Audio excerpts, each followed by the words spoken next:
भीख नाही हक सरकार मांगिला, अरे भीख नाही हक सरकार मांगिला। बेरोजगार बानी साहेब रोजगार मांगिला, बेरोजगार बानी साहेब रोजगार मांगिला।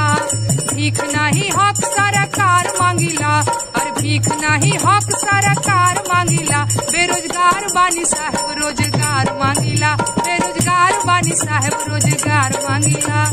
नमस्कार दोस्तों, भोजपुरी लोक गायिका नेहा सिंह राठौर कोई पहली बार सरकार को ट्रोल नहीं कर रही हैं कि यूपी पुलिस ने नेहा सिंह राठौर को नोटिस दे दिया है। नेहा सिंह राठौर हमेशा से सरकार को ट्रोल करते आ रही हैं।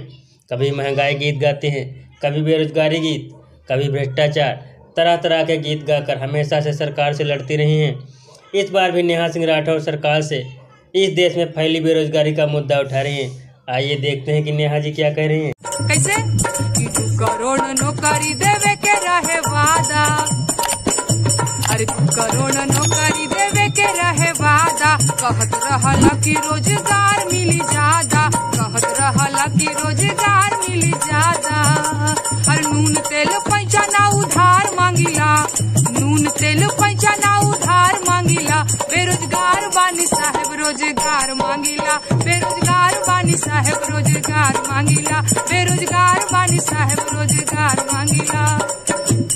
और एक लाइन, पढ़त पढ़त झरे गइल जानी पर के बार। नौकरी कहिया मिली, यही दादा कहिया मिली। पढ़त पढ़त झरे गइल जानी पर के बार। नौकरी कहिया मिली, नवहा धुने लेका पार। नौकरी कहिया मिली, नवहा धुने लेका पार। नौकरी कहिया मिली।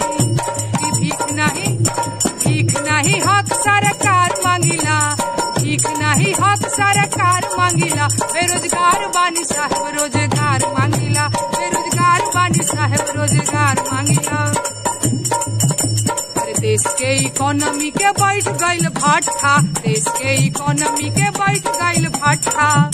अरे आँख खोला देख मलिकार हमें झूठा, आँख खोला देख मलिकार हमें झूठा।